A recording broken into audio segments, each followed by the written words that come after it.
আমি চাই গো আমার স্বামী হোক হাফিজ মাওলানা,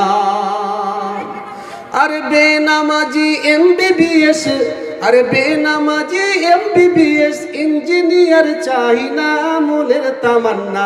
আমি চাই গো আমার স্বামী হোক হাফিজ মাওলানা, যার দিলেতে থাকবে গাথা হাদিস ও কোরআন, সর্বদা যার খেয়াল হবে মসজিদের আজান। যার দিলেতে থাকবে গাথা আয়াতে কোরআন, সর্বদা যার খেয়াল হবে মসজিদের আজান। যার রুজি রুটি থাকবে হালাল, যার রুজি রুটি থাকবে হালাল, হারাম কিছু থাকবে না, হারাম কিছু থাকবে না মনের তামান্না। আমি চাই গো আমার স্বামী হোক হাফিজ মাওলানা। শুক্রবারে জুম্মার নামাজ আসবে যেদিন গো, লুঙ্গি টুপি পাঞ্জাবিতে সাজিয়ে দেব গো। শুক্রবারে জুম্মার নামাজ আসবে যেদিন গো, লুঙ্গি টুপি পাঞ্জাবিতে সাজিয়ে দেব গো। আর গর্ব করে বলবো আমার, আর গর্ব করে বলবো আমার, স্বামীর হয় না তুলনা, স্বামীর হয় না তুলনা মনের তামান্না। আমি চাই গো আমার স্বামী হোক হাফিজ মাওলানা। আমার প্রাণের ভাই ও বন্ধুগণ তথা মজলিসের এক পার্শ্বে বসে থাকা অবলা সরলা আমার স্নেহের মাতা ও ভগ্নীগণ, আল্লাহ তাআলার হাজার হাজার শুকরিয়া আদায় করছি যে কিছুদিন ব্যবধান ঘুচিয়ে আবার আপনাদের সামনে এসে মুখোমুখি হয়ে কিছু কথা বলার জন্য রব্বুল আলামিন সুযোগ করে দিয়েছেন। আপনি নেক নিয়তে এসেছেন যে কিছু শুনবেন, আমিও নিয়ত করে এসেছি যে কিছু বলবো। আমি নওজোয়ান নই, আমি হলাম এক কথাই বৃদ্ধ মানুষ। আমার বয়স 64 বছর রান করছে।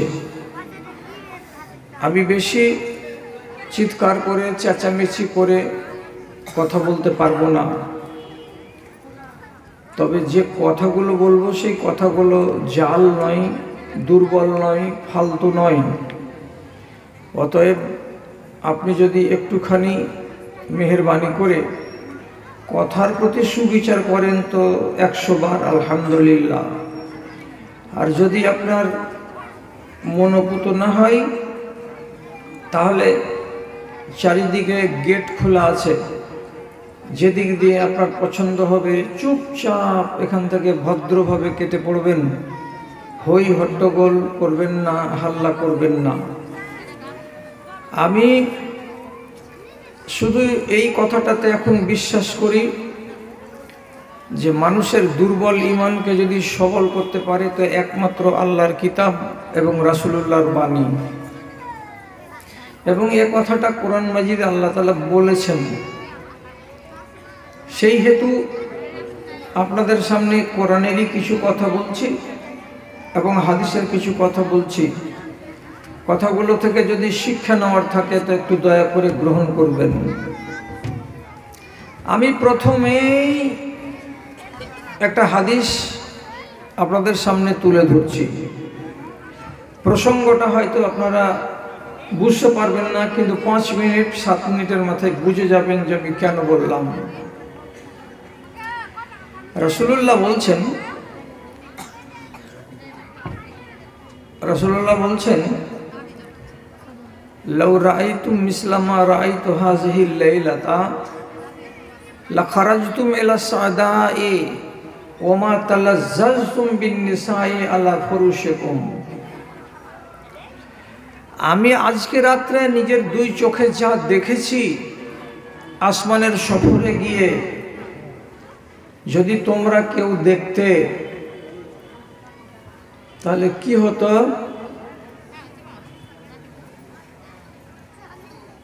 ভুতুড়ির মায়া লোক বদলে গেছো নাকি? এই ভুতুড়ির মায়া লোক চলন কি আগের থেকে কিছুটা খারাপ হয়ে গেছে নাকি? হ্যাঁ, কথা বলছো কেন?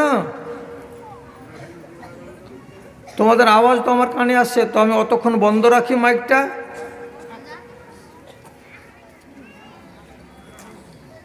আমি যে দৃশ্যটা দেখেছি আসমানের সফরে গিয়ে, যদি তোমরা কেউ দেখতে তো কি হতো? তো রাসূলুল্লাহ বলছেন প্রথম নম্বর কি হতো? এক নম্বর, লাযাহিকতুম কালিলান ওয়া লাবাকাইতুম কাসীরা। তোমরা কাঁদতে বেশি, হাসতে কম। তোমাদের কান্নাটা বেড়ে যেত এবং হাসিটা কমে যেত যদি তোমরা এটা নিজের দুই চোখে দেখতে পেতে। এক কথা হলো। দুই নম্বর, তোমরা নিজেদের বাড়িতে কেউ থাকতে না, বাড়ি থেকে বেরিয়ে ময়দানে চলে যেতে, আর যাওয়ার পরে ময়দানে বসে বসে, ময়দানে পড়ে পড়ে কি করতে? তোমরা আল্লাহ রাব্বুল আলামিনের কাছে আজিজি করতে, ইনকিসারি করতে, কান্নাকাটি করতে, রোনাজারি করতে, কান্নাকাটি করতে, আহাজারি করতে। আর আরেকটা কথা রাসূল বলছেন, ওয়ামা তালাজ্জাজতুম বিন-নিসাই আলা ফুরুসিকুম। তোমাদের বাড়িতে 40,000 টাকা দামের বক্স খাট আছে, ছপের খাট, তাতে 8 ইঞ্চি মোটা গদি আছে এবং নামি দামি কোম্পানির চাদর বিছানা আছে, বালিশ লাগানো আছে। এমন গদির বিছানায় নিজের স্ত্রীকে পাশে নিয়ে তোমরা কেউ আরাম করতে না, আয়েশ করতে না। এগুলোকে তোমরা লাত মেরে বাড়িতে ফেলে দিয়ে তোমরা মাঠে যেতে, আর যাওয়ার পরে গড়াগড়ি করতে, কান্না করতে, আজিজি করতে এবং আল্লাহ রাব্বুল আলামিনের কাছে ফরিয়াদ করতে তোমরা। 3টা কথা রাসূলুল্লাহ বললেন। এখন জিজ্ঞাসা, আপনি কি দেখেছেন গো নবী? রাতের বেলায় সফরে কি দেখেছেন যে যদি আমরা দেখতাম তো আমাদের এই অবস্থা হতো?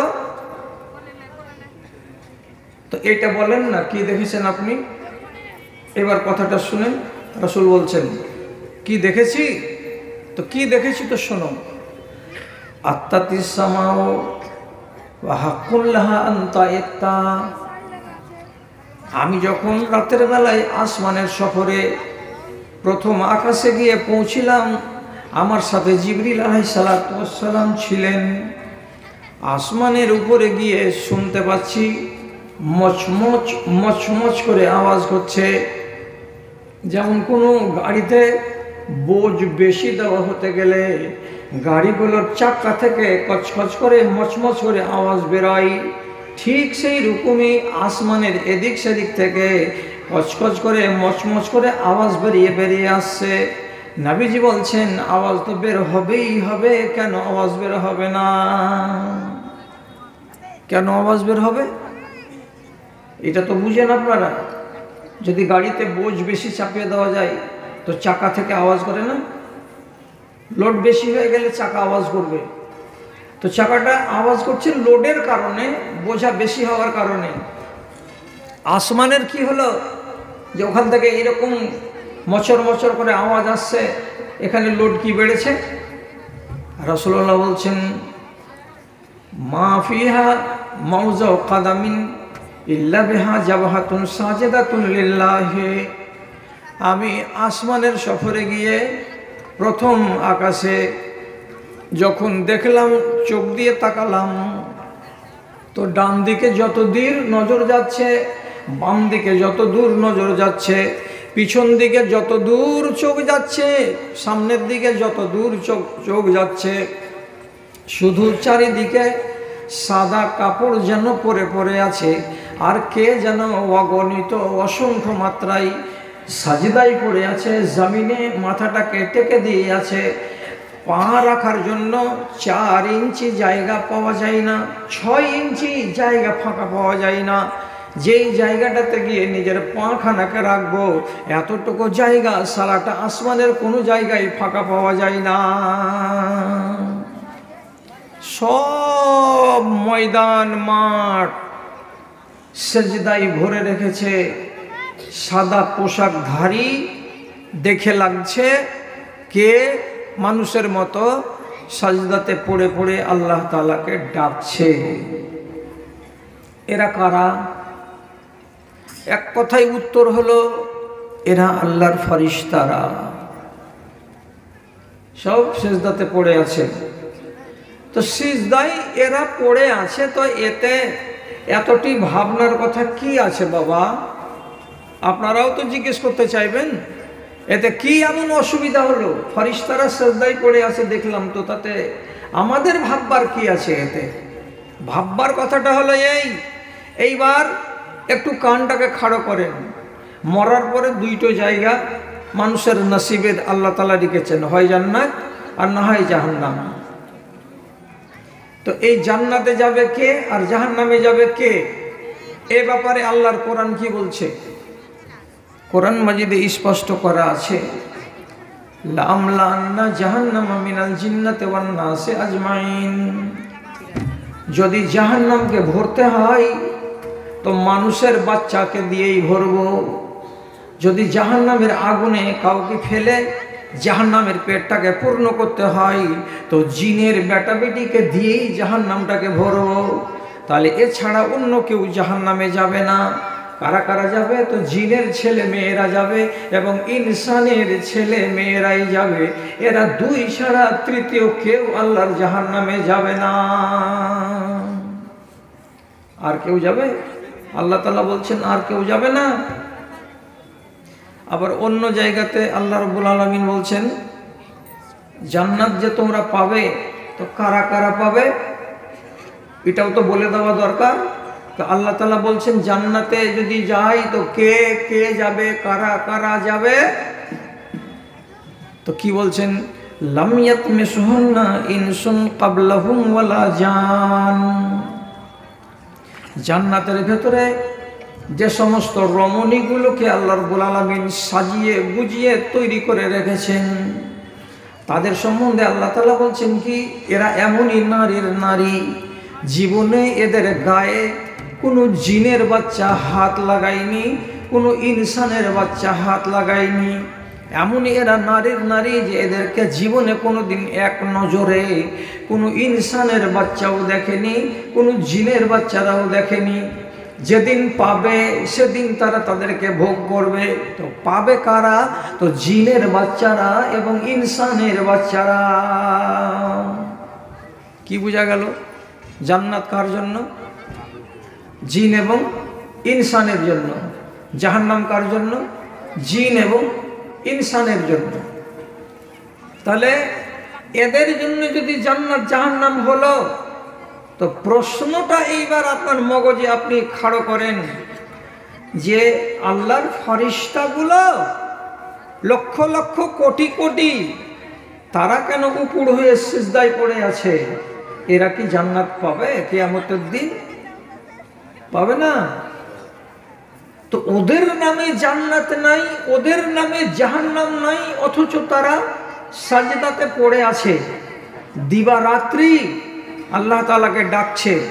আর যাদের নামে আল্লাহ তাআলা জান্নাত জাহান্নাম তৈরি করেছেন তারা নাকে তেল দিয়ে ঘুমাচ্ছে বাড়িতে, আর না হলে আজাদ হয়ে মুক্ত মন নিয়ে ছেলেরাও এবং মেয়েরাও আল্লাহর কোরআনের প্রতি সমর্থন জ্ঞাপন না করে স্বাধীন হয়ে তারা চলাফেরা করছে, জীবন যাপন করছে। কেউ মনে হয় বিশ্বাসই করে না যে জান্নাত তোমাদের জন্য এবং জাহান্নাম তোমাদের জন্য। জি, আপনার নিজের ঈমানটাকে আপনি মিলান। ওদের নামে জান্নাত জাহান্নাম কিছু নেই, তবু ওরা রাত দিন ডাকে, আর আমাদের জন্য জান্নাত জাহান্নাম। তো আমি কতদূর আল্লাহকে চিনি এটা একটু মিলান, এটা একটু দেখেন, তার জন্যই বললাম। বেরাদারান ইসলাম, ভাবতে গেলে তো অনেক কথা ভাবার মতো আছে, কিন্তু ভাবতে কি কেউ রাজি আছে? আমার সাথে কথা বলুন দয়া করে। সহি হাদিস বলছি, একদম সঠিক হাদিস বলছি। এক সাহাবী বলছেন, আমি বিদেশে বেরিয়েছিলাম, রাত লেগেছে, এক গাছের তলায় চাদর পেড়ে আমি ঘুমাচ্ছিলাম।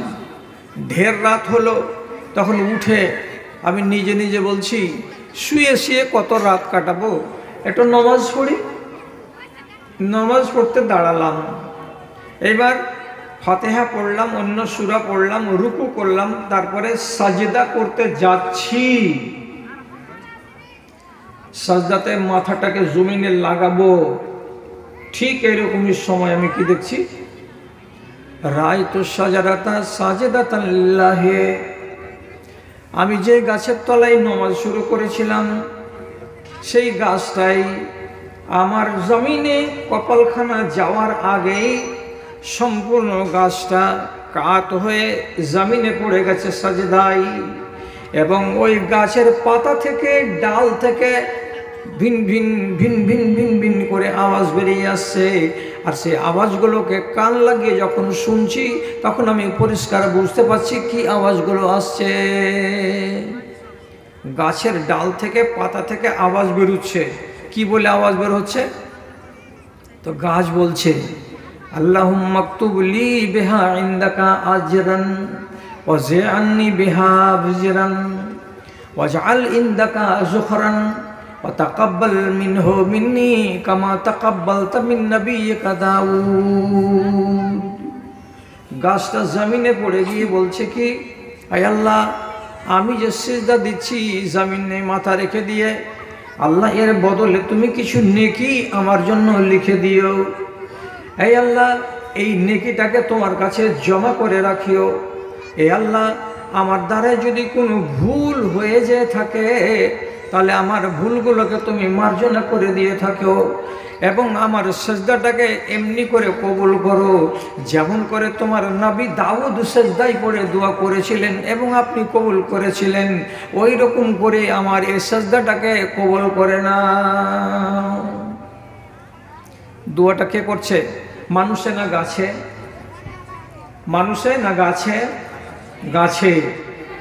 এত সুন্দর গাছে যদি দোয়া করে, আর সে যদি সাজদাতে পড়ে পড়ে আল্লাহ তাআলার কাছে দোয়া করে, তাহলে আপনার মুখ থেকে একটু আওয়াজ বাহির হবে কি? আওয়াজ বের করেন। জিজ্ঞাসা করছি, যে গাছ সাজদা দিয়েছে, দোয়া করেছে, আবার এই দোয়াটাকে রাসূলুল্লাহ যখন শুনতে পেলেন ওই সাহাবীর মুখ থেকে, তখন তিনি নিজে রাতের বেলায় নমাজে এই দোয়াটাই পড়লেন। তাহলে কত ভালো দোয়া। এবার আপনাকে জিজ্ঞেস করছি, যে গাছটা এত মিষ্টি দোয়া বলেছে আর যে দোয়াটাকে রাসূলুল্লাহ পছন্দ করেছেন, যে গাছটা আল্লাহর নামে সাজদা দিয়েছে, কিয়ামতের দিন এই গাছটা জান্নাতে যাবে? আপনার মন কি বলছে? গাছের জন্য কি আল্লাহর জান্নাত? না, ওরা তো জান্নাত পাবে না। তো তাহলেও সে আল্লাহকে চিনতে গিয়ে জমিনে মাথা ফেলে সেজদা দিচ্ছে। এর নামে জান্নাতও নাই, এদের নামে জাহান্নামও নাই। আর আমার নামে জান্নাত আছে, আমার নামে জাহান্নামও লেখা আছে, যেহেতু আমি আদমের বাচ্চা। তো আমার সেজদা কতটুকু বেড়েছে আর গাছের সেজদাটার সাথে তুলনা করে দেখার জন্য আমার সময় এসেছে না আসেনি? পাহাড় নদী গাছ গাছালি, মরুসাগর পাক পাখালি, সব গাহে তার গান, শুধু গাহে না জিন পরি ইনসান রে, শুধু গাহে না জিন পরি ইনসান। ফুলের মধু এত যে মিষ্টি, কে করেছে এসব সৃষ্টি, বলো তো কাহার দান, শুধু গাহে না জিনপুরি ইনসান রে, শুধু গাহে না জিনপুরি ইনসান। দুঃখের কথা, যাদের নামে আল্লাহ রাব্বুল আলামিন এইসব আরামের বস্তু করেছে, তারা দুনিয়াতে নাকে তেল দিয়ে ঘুমাচ্ছে। রব্বুল আলামিনের কাছে এটা আর তারা কামনা করছে না যে ইবাদতের মধ্য দিয়েই আমি আমার জান্নাতটাকে সুনিশ্চিত করে নেব। কেউ ভাবে না। দাদারা, কিছু কথা শুনুন, বেশি রাত হয়ে যায়নি। নবী দাউদ এক গাছের তলায় আরাম করতে বসেছিলেন। হঠাৎ করে যে জায়গাতে তিনি আরাম করছেন সেখানে একটা রাঙি পিঁপড়া এসে পায়ে কামড় দিয়ে দিল। যেমনি পাটাকে কামড়ে দেয়া, বিষ লাগলো, মনটাতে কষ্ট হলো। তখন নবী দাউদ করলেন কি, একটা খাদেমকে ডেকে বলছেন, এতটি কাঁড়ি অন্তরে বাবা, পুয়াল নিয়ে আইতো। এতটি পুয়াল নিয়ে এসে ওই জায়গাটাতে সবটিকে ছিটিয়ে দেওয়া গেল। দেওয়ার পরে দিয়াশালের কাঠি মেরে দিয়ে আগুন লাগিয়ে দিল। যেমন আগুন লাগিয়ে দেওয়া, ওই গাছের তলায় 10-12 হাত জায়গার ভেতরে যতটি পিপিলিকা ছিল সমস্ত পিপিলিকাটি এক নিমেষের ভেতরে পুড়ে শেষ হয়ে গেল, একটাও বাঁচল না। সাথে সাথে আল্লাহ রাব্বুল আলামিন নবী দাউদের কাছে শোকজের নোটিশ পাঠিয়ে জিজ্ঞাসা করে দিলেন। কি বলছেন? লাকাদ আহারাক্তা কওমান ইউসাব্বিহুনা বিহামদি রাব্বিহিম। হে আমার নবী দাউদ, এই যে এক্ষণে 5 মিনিট আগে এই গাছের তলায় এই কটা পুয়ালকে ছিটিয়ে দেওয়ার পরে তুমি কাঠি মেরে আগুন লাগিয়ে দিলে, যার কারণে 2000, 3000, 4000 পিপিলিকা সাথে সাথে মরে নিমেষে শেষ হয়ে গেল। এরা তো শুধু পিপিলিকা নয়, এরা এই গাছের তলায় এই মাঠে চড়ে বেড়াচ্ছিল এবং তারা আমার নামে তাসবিহ বয়ান করছিল। এরা ওদের ভাষায় বলছিল, আমি ওদের ভাষাগুলোকে বুঝছিলাম। আর তুমি যখন জ্বালিয়ে দিলে, পুড়িয়ে দিলে, তখন 1000 পিপিলিকা 2000 পিপিলিকার মুখ থেকে আমার নামে তসবিহ পড়া বন্ধ হয়ে গেল। এই খেসারতটা কে দিবে? আমাকে জবাব দাও। কথা বুঝতে পারলেন? নবী দাউদ লাজবাব হয়ে গেলেন। শেষে বাড়ি গিয়ে আল্লাহর কাছে খাকসারি প্রকাশ করে সাজদাতে পড়লেন। পড়ে কেঁদে কেঁদে কেঁদে কেঁদে দোয়া করতে লাগলেন, পরওয়ারদিগার, আমি তো জানি না যে পিঁপড়াগুলো তোমার তাসবিহ বয়ান করে, না হলে আমি আগুন জ্বালাতাম না। আমি আপনাকে কেন বললাম এইটা? এই জন্য বললাম যে রব্বুল আলামিন পৃথিবীর কোনো প্রাণীর জন্য জান্নাত তৈরি করেননি, কোনো গাছগাছালার জন্য জান্নাত তৈরি করেননি, কোনো একজন ফেরেশতার জন্য আল্লাহ রাব্বুল আলামিন জান্নাত তৈরি করেননি। করেছেন কার জন্য? তো আমার এবং আপনার জন্য। এত কিছু করার পর আপনি কতটুকু আপনার রবের সঙ্গে সম্পর্ক রাখতে পেরেছেন, এটা হলো আজকে দেখার বিষয়। দাদারা আমার কথার দিকে একটু দয়া করে খেয়াল করুন। কিয়ামতের দিন যেদিন দাড়িপাল্লা খাড়া হবে, তখন জিজ্ঞেস করবে একদল ফেরেশতা, আল্লাহ এই দাড়িপাল্লা কেন খাড়ো করলেন? তো রব্বুল আলামিন জবাব দিয়ে বলবেন, এখানে আমি আমার বান্দাদের আমলকে ওজন করব, তার জন্য দাড়িপাল্লা খাড়ো করলাম। তখন একগুলো ফেরেশতা সেজদা থেকে মাথা উঠাবে। আল্লাহ তাআলা অর্ডার করবেন, মাথা উঠাও, ও ফেরেশতারা মাথা উঠাও। মাথা উঠাবে। এরা কতদিন ধরে সেজদাতে পড়েছিল? হাদিসের ভিতরে লেখা আছে, যেদিন আল্লাহ তাআলা ওকে তৈরি করেছেন সেই দিনই তাকে তৈরি করার পরে আদেশ করেছেন, তুমি সেজদাতে পড়ে যাও। সেই দিন সেজদাতে পড়েছে। আর পড়ে সেজদাতে আল্লাহ রাব্বুল আলামিনের তাসবিহ পড়ে যাচ্ছে, পড়ে যাচ্ছে, পড়ে যাচ্ছে। কতদিন ধরে পড়ে যাবে? কম করে যদি বলি, হাদিসটা যখন নবীজির মুখ থেকে শুনেছি তখন থেকে যদি হিসেব করি, 1450 বছর হয়ে গেল। আরও যদি 1000 বছর কিয়ামত না হয়, তারপরে যদি কিয়ামত হয়, তাহলে আল্লাহর ওই ফেরেশতাটা কতদিন সেজদাতে থেকেছে? 2400 বছর, মানে 2400 বছর ধরে সেজদাতে পড়ে রয়েছে। একটা নয়, দুটা নয়, চারটা নয়, শত শত ফারিস্তা এরা সাজদায় পড়ে আছে। মাথাটা উঠাবে কবে? তো কিয়ামতের দিন যখন দাড়িপাল্লা খাড়ো হবে সেই দিন। তারপরে সে আবার আল্লাহ তাআলার সামনে আরজি জানিয়ে বলবে, আবাদনাকা মা আবাদনাকা হাক্কা ইবাদাতিকা। হে আল্লাহ রাব্বুল আলামিন, 2500 বছর ধরে আমরা সাজদা করলাম, পড়ে থাকলাম মাটিতে, কিন্তু তোমার যেমন করে ইবাদত করার ছিল ওই রকম করে মন ভরে তোমার ইবাদত করে দিতে পারলাম না। আল্লাহ, তুমি খুশি হতে পারলে কি পারলে না? আল্লাহ জি 2500 বছর ধরে সিজদাতে পড়ে থাকার পরেও আল্লাহ তাআলার সামনে কি বলছে? তোমার মন ভরল জি আল্লাহ, মনে হয় তোমার মন খুশি হলো না মালিক, তোমাকে মনে হয় রাজি করতে পারলাম না এ সিজদা দিয়ে। কেন বললাম ভূত নির্লোভ? আপনি কটা সাজদা দেন সারাটা 24 ঘন্টাতে? আঙুল গুনেছেন কি? গুনেননি। সারা দিনে রাতে একটা মানুষ 17 রাকাত ফরজ নামাজ পড়ে আর 12 রাকাত সুন্নাতে মুআক্কাদা পড়ে, তো হয় টোটাল 29 রাকাত। আর 1 রাকাত বেতরের নামাজ পড়ে, তো টোটাল হয় 30 রাকাত। 30 রাকাত নামাজে কটা সাজদা হয়? 60খানা সাজদা হয়।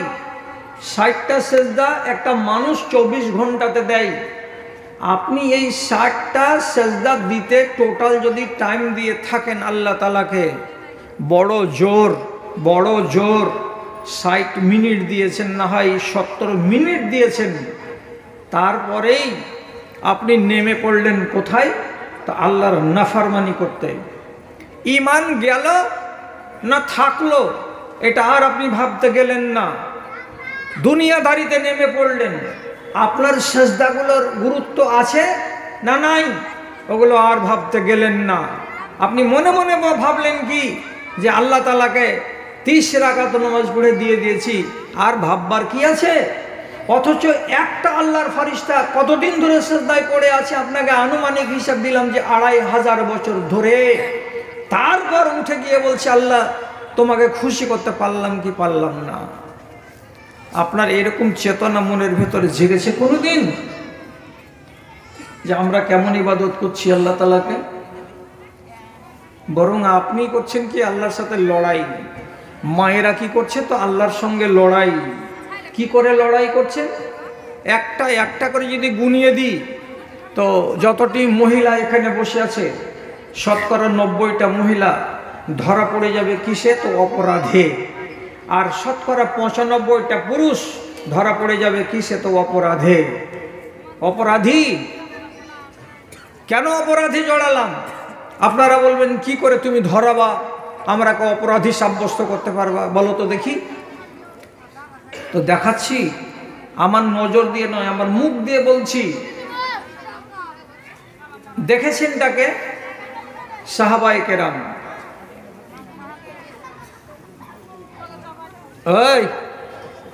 এই সাধারণ নেই, ওয়াজ শোনার মনে হয় নিয়ত নেই নাকি?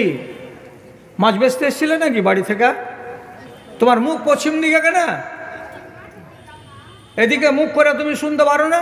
কষ্ট যদি হয়তো বাড়ি যাও না, জেগে কেন আছো? গতকালকে ডালখোলার কাছে রহাটপুর মাদ্রাসাতে জালসা ছিল, তো 7,500 বেটি ছেলে ছিল একটা বিশাল বড় মাঠে। 1.25 ঘন্টা বয়ান রাখলাম, তো একটা বেটি ছেলে এদিক ওদিক করলো না। এরকম চলন কেন? ভেদার ভেদার ভেদার ভেদার ভেদার ভেদার করে চলে যাচ্ছে। খাসলত যাই ধুইলে আর ইল্লত যাই মূলে। ভাই কথা শুনেন, আব্দুল্লাহ বিন উমর বলছেন, আমার কথা নয়, আব্দুল্লাহ বিন উমর বলছেন একটা দিন আসছে, হাদিস কি, লা ইয়াতিয়ান্না আলান নাসি জামানুন ইয়াখরুজুনা মিন সলাতিল ফাজরে ওয়া লাইসা ফীহিম মুমিনুন। একটা সময় আসছে, সেই সময় দেখতে পাবে জুমা মসজিদ থেকে 50টা লোক ফজরের নামাজ পড়ে বের হলো, বাইরে দাঁড়িয়ে আছে, কেউ রাস্তায়, কেউ বারান্দায়, কেউ মসজিদের সামনে। কতটি লোক? তো 50টা লোক। সাহাবী আব্দুল্লাহ বিন উমর বলছেন, তোমরা দেখতে পেলে যে ফজরের নামাজ পড়ে তারা বাইরে খাড়া আছে, কিন্তু তিনি বলছেন লাইসা ফীহিম মুমিনুন, একটাও লোকগুলো মুমিন নয়, একটাও লোক এদের ভেতরে মুমিন নয়। হাজিবা আব্দুল্লাহ বিন উমারের চোখ দিয়ে কি দেখেছিলেন? লোকটি ফজরের নামাজ পড়ে বাইরে খাড়া হয়েছে, তো বলছি একটাও মুমিন নয় এরা। তা কেন মুমিন নয়? তাহলে এরা কি? এরা কি তাহলে? তিনি বলছেন এরা হলো মুসলমান, এরা মুমিন নয়। মুসলমান কাকে বলে? যদি জীবনে একবার বলে দেয় লা ইলাহা ইল্লাল্লাহ, সে লোকটা হলো মুসলমান। লোকটা যদি নামাজ পড়ে আর ছেড়েও দেয়, তাহলে এই লোকটা হলো মুসলমান। লোকটা রোজা করে কিন্তু হয়তো নামাজ পড়ে না, এই লোকটার নাম হলো মুসলমান। এই লোকটা নামাজ পড়ে আর রোজাও করে কিন্তু অসুর বাহির করে না, এর নাম হলো মুসলমান। এই মেয়ে ছেলেটি নামাজ পড়ে রোজা করে কিন্তু পর্দা করে না, এই মেয়েটির নাম হলো মুসলমান। এই মেয়ে ছেলেটি পর্দা করে বটে কিন্তু ঘরের ভেতরে সারা দিন সারা রাত টিভি চালাই, এই মেয়ে ছেলেটি মুমিন নয়, এই মেয়ে ছেলেটি মুসলমান। এই মেয়ে ছেলেটি পর্দা করে ঠিক আছে কিন্তু নামাজ ঠিক করে পড়ে না, তাহলে এই মেয়ে ছেলেটি হলো মুসলমান। এরা হলো মুসলমান। মুমিন পেলাম না। মুমিন কাকে বলা যায়? মুসলমান কাকে বলা যায়? আল্লাহ তাআলা যতটি কাজে নিষেধ করেছেন আপনাকে, আপনি নিষেধে পা দিবেন না। আর যতটি কাজ আল্লাহ তাআলা আপনাকে হুকুম করেছেন এটিকে আপনি ছাড়বেন না, এ মানুষটাকে বলা হয় মুমিন। কথা বুঝে গেল? যদি বুঝে যেয়ে থাকেন, একটা যদি অন্যায় কাজ আপনার দ্বারাই হয় তাহলে আপনার নাম মুমিন নয়, আপনি মুসলমান। আপনি ওখান থেকে আওয়াজ দিয়ে বলবেন ধর মুসলমান হলো তো কি জান্নাত তো পাবো। লেখেন খাতা কলম খুলে, আর না লিখতে পারলে মগজের এখানে কান দিয়ে ঢুকিলেন। কথাটা ভালো করে বলছি, কেউ যদি মুসলমান হয়ে কবরে যায়, আল্লাহর কসম খেয়ে বলছি সে লোকটা কিয়ামতের দিন প্রথমে আল্লাহর জান্নাতে যাবে না, প্রথমে আল্লাহর জান্নাতে যাবে না। আগে 6 মাস, 1 মাস, 1 বছর কিংবা 8 মাস আল্লাহর জাহান্নামে জ্বলবে, আর জ্বলার পরে সাজাটা শেষ হওয়ার পর সে আল্লাহর জান্নাতের মুখ দেখবে। আর যারা মুমিন হয়ে মরবে, যারা মুমিন হয়ে মরবে, তারা মরার পরে কিয়ামতের দিন সরাসরি আল্লাহর জান্নাতে যাবে। এরা জীবনে কোনোদিন জাহান্নামের মুখ দেখবে না। মুমিন মরে সরাসরি জান্নাত, মুসলমান মরে আগে জাহান্নাম তারপরে জান্নাত। বুঝা গেল? রাত বেশি হয়নি, 12টা বাজতে যাচ্ছে, এখন ঘুম ধরে গেছে আপনাকে। কথাটা বুঝতে চেষ্টা করেন। আব্দুল্লাহ বিন উমার কি বললেন? 50টা লোক ফজরের নামাজ পড়ে বেরিয়েছে সকালবেলায়, এদের ভেতরে একটাও মুমিন নাই। কেন গো? আঙুলে গুনেন, এখান থেকে শুরু করবো ডাহিন দিকে পৌঁছে দিব। কেন এরা মুমিন নয়? 1 নম্বর, এই যে দেখতে পাচ্ছ এখানে ফুল প্যান্ট পরে ছেলেটা দাঁড়িয়ে আছে, আজকে ফজরের নামাজ পড়ে আসলো। তুমি মনে মনে বলবা যে ছেলেটা মুমিন, কিন্তু কসম আল্লাহর, ওই মসজিদ থেকে বেরিয়ে যাওয়ার পরে যেমনি বাইরে রোডে পা দিবে, সাথে সাথে তিরাঙ্গার প্যাকেটকে খুলে জর্দার সঙ্গে মিশিয়ে মুখে ভরে সারাদিন ক্যাচার ক্যাচার করে চিবিয়ে বেড়াবে। এই ছেলেটাকে আরবিতে বলা হয়, বাংলাতে বলা হয় হারামখোর। যে হারাম খায় সে মুমিন নয়। গেলি রসতলে কয়টা পাওয়া গেল এরকম তিরাঙ্গাখোর? 4টা। আর একজনের পকেট এমনি করে খালি লাড়ছে, আর একলা মনে মনে করছে খাইনি তো আছে, কিন্তু চুন আছে কি না? হ্যাঁ চুন লাগছে, ধার চাইতে হবে কাউরি কাছে। যারা এরকম করে নামাজ পড়ে বেরিয়ে এসে রোডে হাতের তেলে তেমনি এমনি করে কচলাই, গাইল মনে করিবেন না, এটা আপনাকে আমি বাপ বলছি, এটাকে গাল মনে করিবেন না, এটা শব্দ। যারা এই জিনিসটা খায় এরা হারামখোর, হারাম খায়। যে হারাম খায় সে মুমিন নয়, এটা হলো মুসলমান। 10টা গেল। এদিককার 4-5টাকে বলছে এই তোরা কোন দোষে দোষী? বলছে এই বছর আমার বাড়িতে 50 মণ গম ঢুকেছে, আমি ফসল পেয়েছি গম। কতটি? তো 50 মণ। আল্লাহ রাব্বুল আলামিন নাই বলছেন 20 মণ যদি গম হয় তো 1 মণ আল্লাহকে দিয়ে দাও, এটা আল্লাহর জমিনের ট্যাক্স। অতএব তোমার 50 মণ হয়েছে, হিসাবে পড়ছে 2.5 মণ, এটা তুমি আল্লাহর নামে বের করে দাও, এটার নাম হলো ওসুর। তো শতকরা এখানে দেখতে পাওয়া গেল যে 10 জন লোককে এমন পেলাম যে গলিতে একটা ছোট্ট কুঠি আছে, ওতে 20 কেজি গম বের করে রেখে দিয়েছে। আর দেওয়ার পরে বিবিকে যে বলছে, আদরের মারে যতটি ওসুরের গম হয় বাইরে কুঠিতে রাখা আছে, ওইখান থেকে ফকিরকে দিবি, ওইখান থেকে ইয়াতিমকে দিবি, ওইখান থেকে ভূতনি মাদ্রাসাকে দিবি, ওখান থেকে ভাদু মাদ্রাসাকে দিবি। তাহলে 20 কেজি গম কয় জায়গাতে দেওয়া যায়? সারা বছর ধরে ওই 20 কেজি গমকে আপনি বিলাতে আছেন, অথচ আপনার এখানে 2.5 মণ গম বের হওয়ার কথা ছিল ওসর, কিন্তু আপনি ওসর বের করেন নেই। তো যারা ওসর বের করে না তাদের ফসলের, এই লোকগুলো ফজরের নামাজে এসেছে, এরা কিন্তু মুমিন নয়, এরা হলো মুসলমান। এখানে 4টা লোক দেখে তো শেকেল ভালো লাগছে খুব গো, এর আগে কেন মুমিন বলা হলো না? হিসাব রাখো, যত জমি ছিল তলে তলে তলে তলে 2টা বেটার নামে করে দিয়েছে, বেটিগুলোকে ফাঁক্কা তাড়া, কিছুই দিতে রাজি নয়। বেটিরা নাকি জমি পাবে না, বেটিরা তো পরের ঘরই হয়ে গেছে, তো বেটিকে জমি দিবে না বলে বেটাদের নামে জমি লিখে দিয়ে এখন এই বুড়া মরার অপেক্ষা করছে, কবরে যাওয়ার অপেক্ষা করছে। তো নমাজ পড়তে গেছিল ভালো কথা, কিন্তু এই লোকটা মুমিন নয়, এই লোকটা হলো মুসলমান। গেল এতটি বেটা ছেলে গেল, বেটি ছেলেটি কেন মুমিন হতে পারল না? যদি মসজিদে হাজিরা দেয়, নমাজ পড়ে আসে, বলছে এর ভিতরে একটাও মুমিন নেই, সবটি মুসলমান। কেন গো? তো বলছে এই মেয়েটির ভিতরে 10টা মেয়ে ছেলে এমন পাওয়া যাবে যে মেয়ে ছেলেটি এখানে নমাজ পড়লো মসজিদে, আর মসজিদে নমাজ পড়ে বাড়ি যাওয়ার পরে টিভি খুলবে, খোলার পরে সিরিয়াল দেখবে, সিরিয়াল যদি না দেখে তো ওর দানা হজম হবে না। যদি এমন অপবিত্র এবং এমন বাজে খেয়ালের মহিলা থাকে, তাহলে পরে সে মেয়ে ছেলেটি মুমিন নয়, সে হলো মুসলমান। এর ভিতরে 10টা মেয়ে ছেলে এমন পাওয়া গেল যারা নমাজ পড়ে বটে, কিন্তু যদি এখানে মোড়ের বাড়ি ভোজ থাকে, ভোজ খেতে যাওয়ার জন্য যখন বাড়ি থেকে বেরোয় তখন তার মুখ ঢাকা থাকে না, তার হাতগুলো খোলা থাকে, তার চেহারাটাকে সম্পূর্ণ খুলে রেখে দিয়ে মানুষের সামনে ড্যাং ড্যাং করে হেঁটে হেঁটে ভোজ বাড়িতে চলে যায়। আজনাবি মানুষের সামনে প্যান্ডেলে বসে লোকমা তুলে তুলে মুখের ভেতরে লোকমা পড়ে, অথচ তাকে একটুও লজ্জা লাগে না। এমন বেটি ছেলে যদি থাকে তো সে মেয়ে ছেলেটি মুমিন নয়, সেটা হলো মুসলমান। গেল গুটি।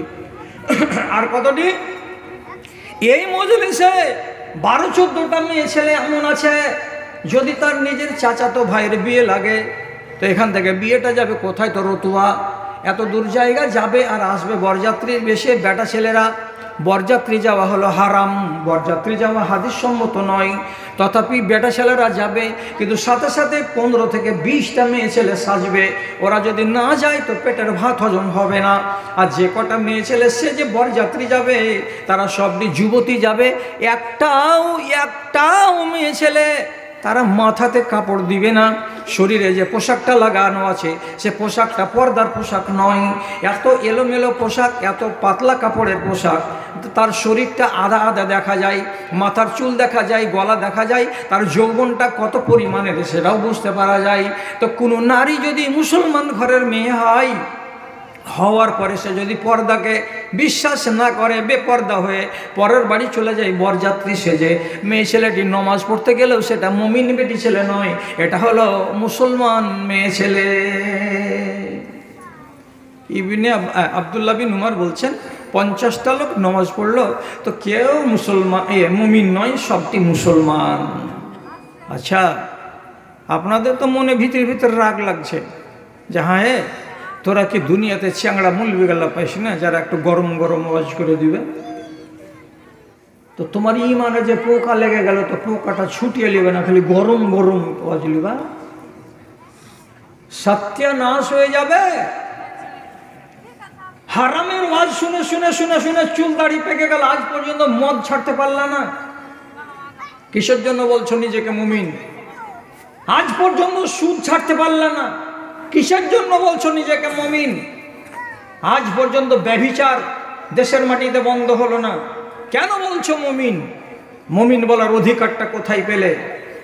সঠিক কথা হলো এটাই, মুসলমান আজকের জামানায় নিজের ইমানকে নিয়ে মূল্যায়ন করে না, আমার ইমানটা ঠিক আছে না নাই। জি, কার উদাহরণ দিব? আমি একটা নারীর হাদিস বলছি। কি নারীর হাদিস? একটা মেয়ে ছেলে এলো আম্মা আয়েশার কাছে, এসে বলছে, কি বলছে? ইশতাকাত ইলা আয়েশাতা আন কাসাওয়াত কালবিহা।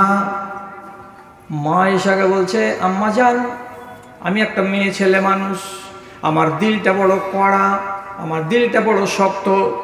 আমার বাড়ির সামনে যদি একটা 80 বছরের ফকিন্নিকে দেখতে পাই তো আমার দিল নরম হয় না। আমি যদি একটা কানা মানুষকে দেখতে পাই যে হোঁচট খেয়ে খেয়ে পড়ে যাচ্ছে, আমার দিল নরম হয় না। আমার দরজাতে যদি কোনো একটা ন্যাংরা মানুষ এসে টাকা চাই, মাগে দে তো, 3 দিন থেকে খানা খাইনি, আমার দিল নরম হয় না। আমার দিলটাকে আল্লাহ রাব্বুল আলামিন এত কড়া করে দিয়েছেন, চিন্তাটা কি? তো মেয়ে ছেলেটি বলছে, এত কড়া অন্তর নিয়ে যদি বাঁচি তাহলে পরে মরার পরে কবরে যাব, তো এই কড়া অন্তর নিয়ে আল্লাহ রাব্বুল আলামিনের কাছে নাজাত পাবো কি পাবো না? আমার ইমানটা ঠিক হয়ে থাকলো কি থাকলো না, তার জন্য আপনার কাছে এসেছি। কেমন করতে গেলে আমার ইমানটা সলিড হয়ে থাকবে আর আমার দিলটা নরম হবে? আম্মা জান, আপনি আমাকে বলে দেন। মনে চিন্তা নেই আর? এরকম দিল নিয়ে যদি বেঁচে থাকি তাহলে মনে হয় ভবিষ্যৎ ভালো হবে না। ইমান নিয়ে ভাবনা। মা আয়েশা শুনলেন, শোনার পরে তখন বলছেন, তোমার অন্তর কড়া, কড়া অন্তরের ওষুধ খুঁজে বেড়াচ্ছ, তো আমি তো অত কিছু বলতে পারবো না, তবে একটা কথা তোমাকে বলছি, যদি পারো তো কাজ হতে পারে, আশা করা যায়। কি করতে হবে? মা আয়েশা বলছেন, আকসেরি জিকরাল মাউতে, আজ থেকে বাড়ি যাও, আর বাড়ি যাওয়ার পরে দিনে আর রাতে বেশি বেশি বেশি বেশি করে মরণকে স্মরণ করো, মরণকে ইয়াদ করো। তো মরণকে বেশি করে স্মরণ করতে গেলে তোমার পাষাণ দিলটা মোমের মতো নরম হয়ে যাবে, আর দিলটা যদি নরম হয়ে যায় তোমার ইমানটা সলিড হয়ে যাবে, তোমার আখেরাত বরবাদ হবে না। মরণকে স্মরণ। আচ্ছা, মরণকে স্মরণ কেমন করে করতে হয়? আপনি আমার ওয়াজ শুনবেন, শোনার পরে কালকে থেকে বলবেন, সকালবেলা 8টার সময় চোখ বন্ধ করে বললেন, হ্যাঁ একবার মরণকে স্মরণ করলাম। বেলা 11টার সময় বলবে, মরণকে স্মরণ করলাম। বেলা 4টায় বলবে একবার, মরণকে স্মরণ করলাম। এইভাবে মরণকে স্মরণ করলে দিল নরম হবে না। কেমন করে স্মরণ করতে হবে মরণকে? স্মরণ করার নীতি বলছি, কথার দিকে খেয়াল করেন। কোনো মানুষের দম বের হতে কাছে থেকে দেখেছেন কি কেউ? দেখেন? 2-4টা লোক দেখে, বেশিরভাগ মরে গেছে তখন খবর পায়, আর তারপরে মরা মুখ দেখে। দম যাচ্ছে এরকম দেখেছেন কি? দেখেননি? যদি দেখে থাকেন তাহলে আমার কথা শুনেন, কথাগুলোকে কাজে লাগাবেন। মরণ 2 রকমের হয়, একটা ভালো মরণ আর একটা মন্দ মরণ। আপনাকে মরণ বলে স্মরণ করতে বলছি কেন? দিল আপনি নরম হয়ে যাবে। কি দেখলেন মরণে? একটা লোক বলছে, আমি মরণ দেখলাম আমার দাদির। কেমন মরণ দেখলে? তো বলছে, মরবার কালে একবার করে চোখটা খুলে আসমানের দিকে দেখছে, আবার চোখটা বন্ধ হয়ে যাচ্ছে, আবার খুলছে, আসমানের দিকে তাকাচ্ছে। তো কোনো মানুষ যদি মরবার কালে চোখটাকে বারে বারে খুলে আর আসমানের দিকে তাকায়, তো একাধিকবার যদি চোখটাকে খুলে এবং আকাশের দিকে তাকায় আবার বন্ধ করে নেয়, তাহলে এই মরণটাকে ভালো মরণ বলে জানা হয়। একটা মানুষ যদি মরবার কালে আর মুখটা আস্তে আস্তে করে নড়ে, কেমন হয়ে নড়ে? কিছু যেন বলছে। আপনি যদি ওর পাশে বসে বসে একা একাই ধীরে ধীরে বলেন, লা ইলাহা ইল্লাল্লাহ, লা ইলাহা ইল্লাল্লাহ, আর আপনার কথাটা শুনে শুনে এই লোকটা যদি মুখটাকে এমনি এমনি করে নড়ায়, মরবার কালে যদি মুখটা নড়ে, তার মুখ দিয়ে যদি জিকির বেরায়, তো নবীজি বলছেন এই মরণটা হলো ভালো মরণ। আর একটা লোক কেমন, মরবার ঠিক 5 মিনিট আগে তার কপালটা ঘেমে গেল, এমন হয়ে ঘেমে গেল, কাজ করতে গেলে মানুষের কপাল যেমন ঘেমে যায়, ওই রকম কপালের চারিদিক দিয়ে ঘাম ছুটে গেল। আর ঘাম আসার 2 মিনিট 4 মিনিট 5 মিনিট পরে মানুষটা দুনিয়া ছেড়ে চলে গেল।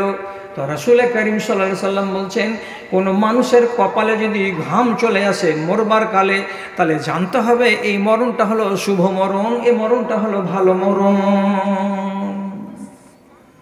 আর আপনি আর একটা লোকের কাছে মরণ দেখছেন কেমন, তো ওর পতিনরা, ওর মা বেটিরা বলছে, মা গে কহা গে মা, লা ইলাহা ইল্লাল্লাহ, লা ইলাহা ইল্লাল্লাহ। তো বল গে মা, এটা বলতে পাওয়া যাবে না। বলো জি বাপু, এটা বলতে পাওয়া যাবে না। আপনি শুধু ওর কানের কাছে গিয়ে নিজে নিজে বলেন আস্তে আস্তে করে, লা ইলাহা ইল্লাল্লাহ। আপনার কথাটা শুনেই যদি সে বলতে পারে তো খুবই ভালো কথা। কিন্তু বেটি ছেলে জাত অত কথা জানে না, জানে যে মরবার কালে কলেমা পড়াতে হয়।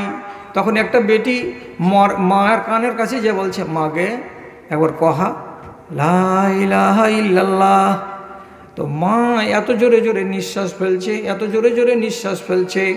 বেটি যখন 2 বার করে বলছে, কহা গে মা লা ইলাহা ইল্লাল্লাহ, তখন মা হাঁপাতে হাঁপাতে বলছে, ওকে কইতে পারি না গে, ওকে কইতে পারি না গে।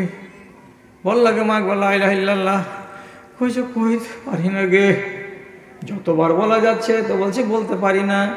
তো বলতে পারি না কথাটা বলতে পারছে, কিন্তু লা ইলাহা ইল্লাল্লাহ বলতে পারে না।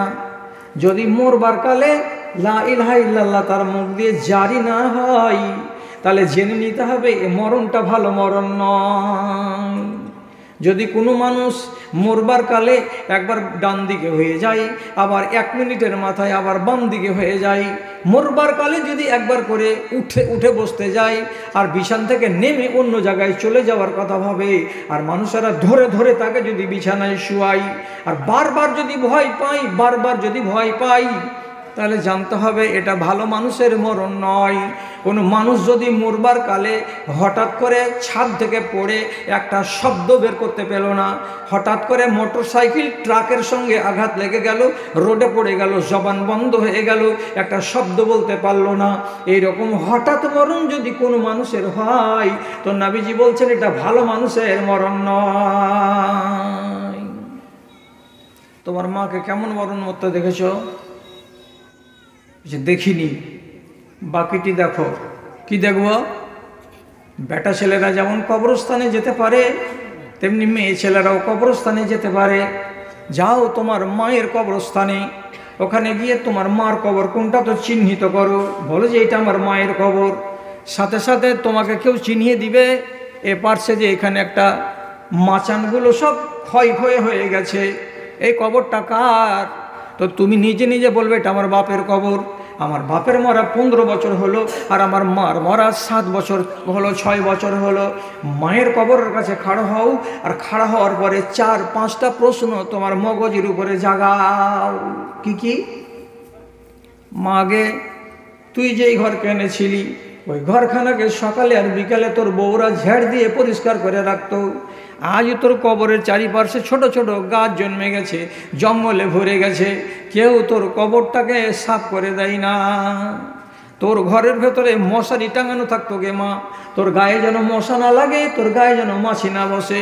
আজকে তোর কবরস্থানে গাছগুলোর চারিদিকে ভন ভন করে মশা আর মাছি উড়ে বেড়াচ্ছে, কিন্তু কেউ মশা মাছি হাঁকাবার ব্যবস্থা করে না।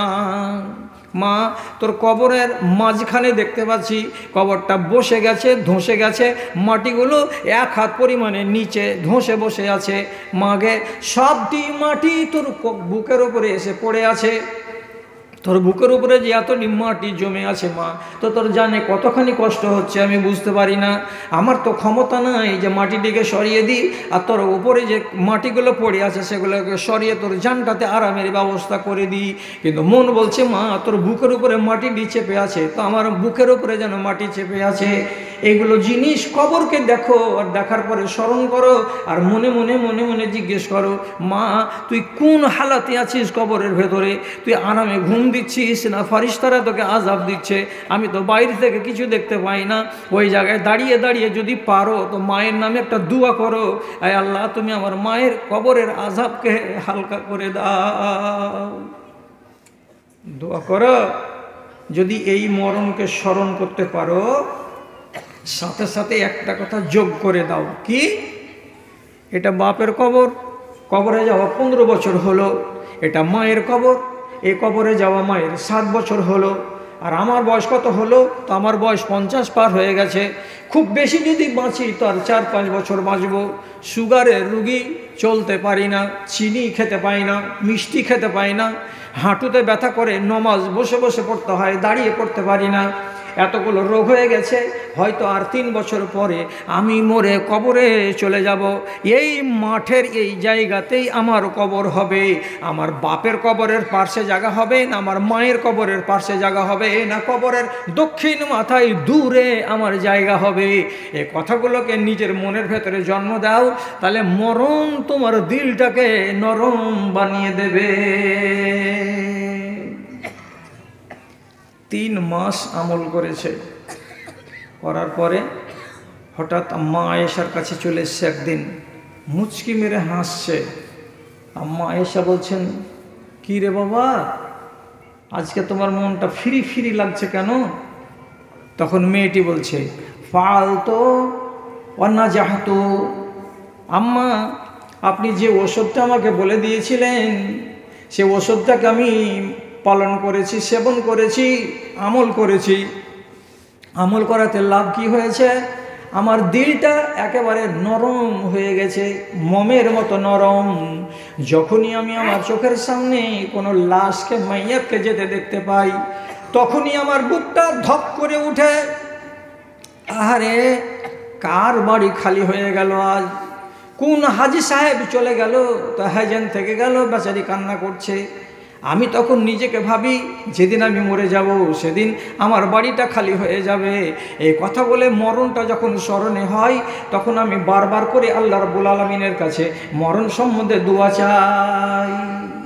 আম্মা আমল করেছি আর মরণকে স্মরণ করেছি, আমার দিলটা নরম হয়েছে। মা আয়েশা বললেন, তোমার নিজের ঈমান নিয়ে তোমার কোনো চিন্তা নাই, চিন্তা নাই। তাহলে বেটি ছেলে হয়ে আমার ঈমান ঠিক আছে কি না এই নিয়ে ভাবছেন। আর আজ ভূতনি গ্রামের মেয়েটিকে বলেন তো, তুমি কি তোমার ঈমান নিয়ে একবার ভেবেছ যে আমার ঈমান ঠিকঠাক আছে না নাই? না, ভাবার টাইম নাই। আপনারাকে বলছি, আপনার নিজের যেটা বর্তমান পরিস্থিতি, এই ঈমান নিয়ে কবরে যদি যান, আপনার কি ভরসা আছে যে হ্যাঁ আমি 3টা প্রশ্নের জবাব দিয়ে দিতে পারবো এবং কবরে আমি আরাম পাবো, আমাকে কষ্ট হবে না? দিতে পারবেন গ্যারেন্টি? আপনি নিজের ঈমানকে চেক করে করে দেখবেন না একবার? যদি চেক করতে যান আর দোষ ধরা পড়ে, তো নিজে নিজে সংশোধন করে নিতে পারবেন। এটাই হলো আল্লাহ তাআলার নিয়ম। আপনিও কবরে যান, আপনার বাপের কবর দেখেন, মায়ের কবর দেখেন, এটা দেখে যদি দিল নরম না হয়, কবর বলে যদি খেয়াল জাগ্রত না হয়, তাহলে একটা কথা মনে ভাসিয়ে দেখেন তো, বাপ মরে গেছে, বাপের লাঠি ব্যবহার করতো যে বাপ, ওই লাঠিখানা কি আছে বাড়িতে? যদি বলে আমার বাপ লাঠি ব্যবহার করতেন না, তা আপনার বাপের ব্যবহার করা জুতাগুলো আছে বাড়িতে? আপনার বাপের ব্যবহার করা কোনো সামান আপনি আজকে রাখতে পেরেছেন বাড়িতে? কিছু নাই না? যদি থাকে বাপের সম্মানের প্রতি শ্রদ্ধা জ্ঞাপন করো। তো বলছি, আমার বাপ হোসেন সালাফির পাথরের দাঁত লাগানো ছিল, সে দাঁত আজও আমার বিশনপুরের বাড়িতে আমার ঘরে রাখা আছে। আমার বাপের লাল জুতা আজও রাখা আছে। আমার বাপের কুকড়া লাঠি আজও রাখা আছে। আল্লাহর কসম খেয়ে বলছি, আমার বাপের গায়ের পাঞ্জাবি আমার শামসির বাড়িতে তাও করে আজও রাখা আছে। আমি যখনই আলমারি খুলি, অ্যাটাচি খুলি, যখন আমার বাপের পাঞ্জাবি আমার চোখে পড়ে, তখন আমার স্মৃতি বেয়ে আমার চোখের কোণা দিয়ে পানি আসে। আয় আল্লাহ, ওই লোকটার মতো কি ঈমান আমাকে দিয়েছ? ওর মতো কি আমি সুখী জীবন পেয়েছি? হয়তো সুখী জীবন পেয়েছি, কিন্তু তার মতো সলিড ঈমান কি আমি হতে পেরেছি? ভাবনা জাগে মনের ভেতরে। আপনার যদি ঈমানকে পরীক্ষা করার ইচ্ছা থাকে, বাপের কোনো জিনিস ছেড়ে যাওয়া থাকলে ওকে হাতে করেন, আর করার পরে লাঠিখানাকে বা কাপড়খানাকে বা জুতাখানাকে হাতে করে বলেন, এটা আমার বাপের জুতা, আমার বাপ পরতো, রেখে দিয়ে চলে গেছে। কোথায় গেছে? তো কবরে গেছে। এই ঘরখানা কার? তো ঘরখানা ছিল আমার বাপের। বাপ কবরে চলে গেছে, আমার ভাগে পড়েছে, আমি ব্যবহার করছি এই ঘরখানা। আমিও একদিন ঘরখানা ছেড়ে চলে যাব। এ ঘরখানা কার হবে? তো আমার বড় বেটার হয়ে যাবে। তাহলে এইভাবে হাতের পালা বদল হতে থাকবে। আর আমাদের গন্তব্য কোথায় হবে? তো শেষে কবরে গিয়ে হবে। তাহলে বাপ যদি কবরে চলে যায় 20 বছর আগে, তো আমি যাব তারপরে 30 বছর পরে। কবরে যাওয়া ছাড়া রেহাই নাই। কথাটা যদি বাপের পুরাতন সামানকে হাতে নিয়ে ভাবতে পারেন, তাহলে আপনার ঈমানকে চেক করা হলো, আপনাকে আপনার ঈমান সোজা রাস্তা দেখাবে। যদি বলেন না এগুলা কিছু নাই, নাই তো ঈমান চেক করবেন, যান এই ভূতনি গ্রামের মসজিদে, উত্তর চণ্ডীপুর জুমা মসজিদে কোনো এক পাশে খাটলি আছে? হ্যাঁ না বলুন তো, খাটলি আছে?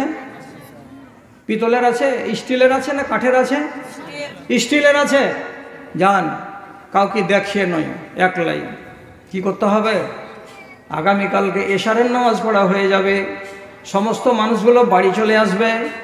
লাইনটাকে বন্ধ করে দেন, বাল্বটাকে বন্ধ করে দিয়ে খাটলিটার উপর থেকে ঢাকনাটাকে সরান। সরিয়ে দেওয়ার পরে আপনি নিজে একাই বিসমিল্লাহ বলে ওই খাটটাতে লম্বা হয়ে একবার শুয়ে যান। মানা আছে শুয়ে যেতে? কি মানা নাই? শুয়ে যান, শুয়ে যান। শুয়ে যা কি করতে হবে? চোখটাকে বন্ধ করে একবার ভাবতে শুরু করেন, ওরে আল্লাহ, আজ তো জ্ঞান আছে, বুদ্ধি আছে, 5 মিনিট পরে এখান থেকে এক ধাক্কা দিয়ে উঠে বাড়ি চলে যাব। কিন্তু এমন একটা দিন আসবে, সেই দিন আমাকে গোসল দেওয়ার পরে কাফন পরিয়ে এই খাটলিতে আমাকে শুয়াবে। আর এই খাটলিতে শুয়ে এরা আমাকে কাঁধে করে কবরের দিকে নিয়ে যাবে। আল্লাহ রে, সেদিন যদি আমি আমার ভালো আমল নিয়ে যেতে না পারি, তো গলিতে যখন খাটলিটাকে রাখা হবে মানুষের দেখার জন্য, তখন নবীজি বলছেন লোকটা যদি ভালো মানুষ না হয়, তো চিৎকার করে করে বলবে চাচাকে, ভাইকে, অন্যান্যদেরকে ডেকে ডেকে বলবে, চাচাজি খাটলি ঘাড়ে করিও না, কবরের দিকে নিয়ে যাও না, আমি ওদিকে যাব না। বেটাকে বলবে, বেটারে তোকে অনুরোধ করে বলছি, তুই আমার বড় বেটা, আমার কথাটা শোন, খাটলিটাকে ঘাড়ে করিস না, আমাকে কবরের দিকে নিয়ে যাস না, আমি ওদিকে যাব না রে বেটা, আমি ওদিকে যাব না। ভালো মানুষ যদি না হয় তো চেঁচাবে। রাসূলুল্লাহ বলছেন এত করে চেঁচাবে, এত করে চিৎকার করবে। লাউসামে আসাও তাহু লাসায়কা, যারা জীবিত মানুষ আছে তার চিৎকার যদি শুনতে পেত, তাহলে যারা যে 8 জন লোক তাকে ঘাড়ে করে নিয়ে আছে, এরা 8 জন লোক গলিতেই আছাড় খেয়ে পড়ে সবাই মরে যেত। এত জোরে চিৎকার করবে আর বলবে যাব না, যাব না, কবরের দিকে যাব না।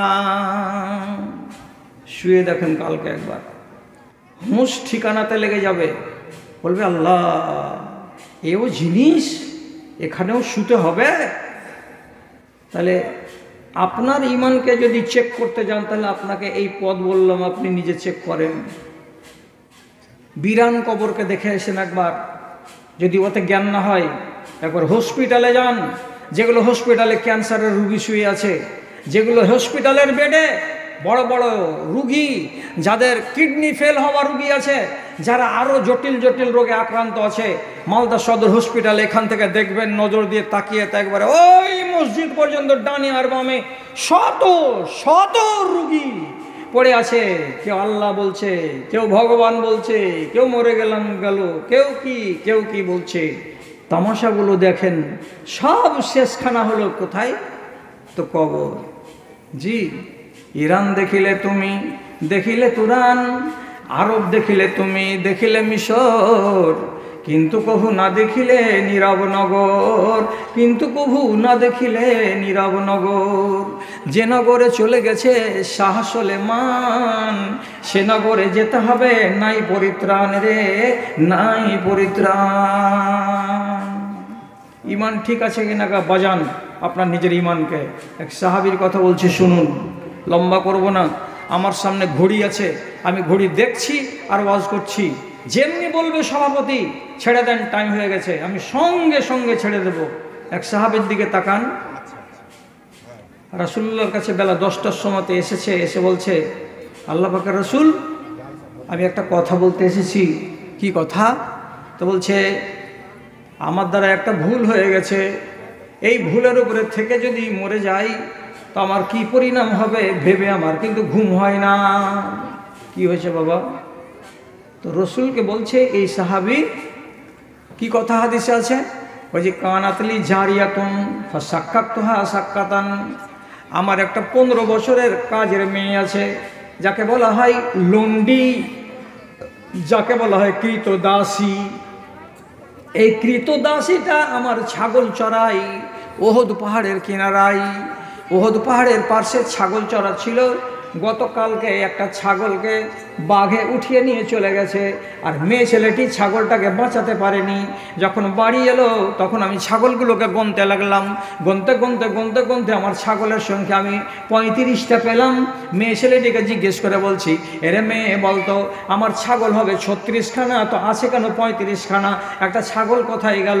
তখন মেয়েটি, নির্বোধ মেয়ে, 15 বছর বয়সে, আমাকে জবাব দিয়ে বলছে, একটা নেকড়ে বাঘ গেল জঙ্গলের দিক থেকে, এসে ছোট্ট বাচ্চাটাকে খাপ করে ধরে নিল, আর নেওয়ার পরে দৌড়ে দৌড়ে পাহাড়ের অন্য দিকে চলে গেল। আমি দৌড়ে এসে তাকে ধরতে পারলাম না এবং ছাগলের বাচ্চাটাকে বাঁচাতে পারলাম না। যখন বললো এই কথা, কি করলাম আমি? সাক্কাতুহা সাক্কাতান, আমি একটা পূর্ণবয়স্ক বেটা ছেলে, আমি এমনি করে হাতটাকে তুললাম আর 5 আঙুলের হাত দিয়ে জোর করে তাড়াম করে বেটি ছেলেটার গালে একটা চড় কষে দিলাম। যখন জোর করে চড় কষে দেওয়া, এতটাই মেয়ে ছেলেটাকে লাগলো যে টাউরি লেগে যেমন মানুষের জ্ঞান হারিয়ে যায়, তেমনি মনে হচ্ছে মেয়েটির জ্ঞান হারিয়ে যাওয়ার মতো চুপচাপ ঝিমুনি খেয়ে দাঁড়িয়ে থাকলো আমার সামনে। তারপরে 5-7 মিনিট পর যখন তার অস্বাভাবিক অবস্থাটা কাটলো, তখন আস্তে আস্তে কাঁদতে কাঁদতে বাড়ির দিকে চলে গেল। আমি তখন মেরে দিয়েছি, কিন্তু পরে আমার খেয়াল হলো, আল্লাহ রে, 15 বছর বয়সের যদি আমার বেটিটা হতো, তা আমি কি আমার বেটির গালে চড় মারতে পারতাম? এটা কাজের মেয়ে, তার জন্য তার গালে চড় মেরে দিয়েছি, এটা মনে হয় অন্যায় হয়ে গেল। আর এই অন্যায়কে যদি আমি না সারাই, তাহলে এই ইমান নিয়ে যদি কবরে যাই, তো নিশ্চয় হয়তো আমার এই ইমানের গ্যারেন্টি হবে না। কি করি? রসুলের কাছে এলো, এসে তখন রসুলকে ঘটনাটা শোনালো। আল্লাহ পাক রসুল বলছেন, মেয়েটিকে সাথে করে এনেছ? জি না, আনিনি। তো রাসূলুল্লাহ বলছেন, ওকে সাথে করে নিয়ে এসো, যাও। আবার বাড়ি গেল, বাড়ি গিয়ে মেয়েটিকে সাথে করে নিয়ে আসলো। এই যে চড় খেয়েছে গালে, তো ওই যে ঝিমুনি ধরা, এখনও সে ঝিমুনি খেয়ে আছে, ওর গাটা যেন মনে হচ্ছে ঝিমঝিম করছে, দুশ্চিন্তায় মগ্ন হয়ে আছে মেয়েটি। রাসূলুল্লাহর সামনে ডাকলেন, এই মেয়ে, কাছে এসো। এখানে এসে কাছে এসে দাঁড়ালো। তারপরে রসুল বলছেন, আমি তোমাকে একটা কথা জিজ্ঞেস করছি, বাবা একটু জবাব দাও। কি? খেয়াল করেন, রসুল বলছেন মেয়েটিকে, আইনাল্লাহ, ও মেয়ে বলো তো, আল্লাহ কোথায়? আল্লাহ কোথায় আছে? যেমন আল্লাহ কোথায় আছে নবীজি বললেন, সাথে সাথে মেয়েটি এমনি করে আঙুলটাকে আসমানের দিকে তুলে দিয়ে ইশারা করে বলছে, মুখে কোনো কথা বলল না। নবীজি বুঝতে পারলেন এই মেয়ে ছেলেটি বলতে চাইছে আল্লাহ কোথায়। তার জবাব হলো আসমানের দিকে কিংবা আসমানে। রাসূলুল্লাহ এবার থামলেন, থামার পরে দ্বিতীয় প্রশ্ন করে বলছেন, এই মেয়ে আমার দিকে তাকাও। তখন মেয়েটি রাসূলুল্লাহর দিকে তাকিয়েছে। তখন রাসূলুল্লাহ এবার দ্বিতীয় প্রশ্ন করে বলছেন, মান আনা, এ মহিলা বলো তো আমি কে, আমার নাম কি, আমাকে তুমি চিনো না চিনো না, আমার সম্বন্ধে তোমার কি জানা আছে। যখনই রাসূলুল্লাহ নিজের দিকে আঙুল দিয়ে দেখিয়ে বলছেন আমি কে, তখন মহিলাটি বলছে আন্তা রাসূলুল্লাহ, আপনি হলেন আল্লাহ পাকের রাসূল, আপনাকে শেষ নবী করে আল্লাহ রাব্বুল আলামিন দুনিয়াতে পাঠিয়েছেন। যখনই জবাবটা রাসূলুল্লাহ শুনলেন, সাথে সাথে ওই সাহাবীকে ডেকে বলছেন, হে সাহাবী, একটা মুমিনা বেটি ছেলেকে, আল্লাহর উপরে ঈমান রাখে এমন একটা মহিলাকে সামান্য একটা ভুল করেছে। সেটা ভুল কি, বাঘের মুখ থেকে বাচ্চাটাকে ছাগলের আটকাতে পারেনি। তুমিও তো আটকাতে পারতে না, তোমার চোখের সামনে থেকে যদি নিয়ে পালিয়ে যেত। তো তার কারণে একটা এত বড় চড় মেরেছ যে মেয়ে ছেলেটা 24 ঘন্টা কেটে গেল, এখনো সে ঝিম ধরা হয়ে আছে। এটা ভালো কাজ হয়নি, ভালো কাজ হয়নি। থরথর করে কাঁপছে বেচারি। আল্লাহ, এই ফুটাচূড়া ঈমান নিয়ে তোমার কাছে যাব আমি? সাথে সাথে কাঁপতে কাঁপতে বলছে, কি কি কি কি করতে হবে রাসূল, কি করতে হবে, কি করব, কি করতে গেলে আমার কল্যাণ হবে আর আমি ধরা পড়ব না আল্লাহ তাআলার কাছে? রাসূলুল্লাহ ওকে বলছেন, আতেকাহা, মেয়ে ছেলেটিকে স্বাধীন করে দাও। যদি কোনো লোনডিকে, কৃত দাসকে বা দাসীকে আজাদ করতে হয় তো কমসে কম 2000, 3000, 4000 করে দিরহাম দিতে হয়, তাহলে একটা মানুষ আজাদ হতে পারে। অথচ এই লোকটা নিজেকে জাহান্নামের আগুন থেকে বাঁচাবেন বলে রাসূলুল্লাহর কথা শুনে সাথে সাথে মেয়েটিকে ডেকে বলছেন, ওরে আমার কাজের মেয়ে বাঁধি, আমি তোমাকে আল্লাহর ওয়াস্তে স্বাধীন করে দিলাম। তোমার কাছে একটা কানা করি আমি নিব না। আজ থেকে তোমার যদি ইচ্ছা জাগে তো আমার বাড়িতে থাকো, আর আজ থেকে যদি তোমার ইচ্ছা না জাগে তো তুমি স্বাধীন হয়ে ঘুরে বেড়াও। আজ থেকে তুমি পরাধীন নও, তোমাকে আমি শৃঙ্খল মুক্ত করে দিলাম। মেয়েটিকে আজাদ করে দেওয়ার পরে মনে মনে প্রশান্তি লাভ করে আস্তে আস্তে বাড়ির দিকে যাচ্ছে। তো একাই একাই মনকে বলছে, মন রে, যে কাজ করেছিলি রাসূলুল্লাহ যদি উপায় বের করে না দিতেন তো এই ফাটাচূড়া ঈমান নিয়ে কবরে গেলে তোর নিস্তার হতো না। তাহলে ঈমানকে বাজিয়ে বাজিয়ে দেখবেন না। ওয়াজ শেষ, ঘড়িতে বলছে 12টা 35 মিনিট। যেমনি পৌনেতে কাঁটা ঠেকবে আমি ছেড়ে দেব, কেন যে আপনার টাইম অনেক আমি নিয়ে নিলাম। আমি শুধু একটা কথা বলছি মেয়েদেরকে, আর একটা কথা বলছি ছেলেদেরকে। তা কি, ছেলেরা দুনিয়ার যত কিছু আমল করছেন করেন, যদি নমাজ না থাকে তো সমস্ত বস্তাকে ট্রাক থেকে লাত মেরে আছাড় দিয়ে ফেলে দেওয়া হবে হাসরের মাঠে। সাদকার নেকি, মসজিদ গড়ার নেকি, আর খায়রাত করার নেকি, আর ফকিরকে টাকা দেওয়ার নেকি, আর এই নেকি ওই নেকি, একটাও কাজ দেবে না। সঠিক কথা বলছি আপনাকে। আর মেয়ে ছেলেরাকে বলছি, তোমার উপর একটা বাড়তি দায়িত্ব আছে, সেটা হলো এই, নমাজ তো পড়বেই, কিন্তু তার সাথে সাথে তুমি যদি পর্দার নামের ফরজটাকে না মানো তাহলে তোমার নমাজ আর রোজা আর হজ আর জাকাত সবকে গড়িয়ে ফেলে দেওয়া হবে। তুমি জান্নাতের মুখ দেখতে পাবে না। আগে থাকতে হবে তোমার কাছে পর্দা, তারপরে আসবে তোমার নমাজ রোজা হজ জাকাত। পুরুষের পর্দা নাই, পুরুষের ডাইরেক্ট নমাজ আছে তাহলে বাকি সব ঠিক আছে, নমাজ নাই আপনার কিছুই নাই, কিছুই নাই। অতএব আমি আপনাদেরকে হাত ধরে বলছি, পা ধরে বলছি, আর একটু দুর্বল কথা বলছি, আমাকে নেট দুনিয়ায় দেখবে, দেখার পরে সমালোচনা করবে, তাদের মুখ বন্ধ করার জন্য বলছি। কি, টাইম যদি না থাকে 4 রাকাত জোহরের পড়েলেন, বাকিটি যদি না পড়েন তো আযাব হবে না। মাথা ঝুকান, বুঝতে পারলেন? বুঝতে পারলেন? মাগরিবের 3 রাকাত পড়ে দেন, বাকি 2 রাকাত সুন্নাত পড়তে পারছেন না, ছেড়ে দেন, আপনাকে আযাব হবে না। ইশারের 4 রাকাত পড়ে দেন, বাকি 3 রাকাত আর পড়বেন না, আপনাকে আযাব হবে না। যদি পড়ে দিতে পারেন তো দরজা উঁচু হবে, শেষ থাকবে না নেকির। আর যদি না করেন, নামাজ মোটেই না পড়েন, কোনো চারা না। আর একটা দুর্বল কথা বলবো কি, তোরা পারলে এই কথাটাকে নেট থেকে কেটে দিস রে, এটুকাকে দিস না নেটে। সেটা কি, মসজিদে যেয়ে যদি নামাজ পড়তে না পারা যায় তো যেখানে আছো সেখানে 3 রাকাত নামাজ মাগরিবের পড়ে দাও, 4 রাকাত আসরের পড়ে দাও।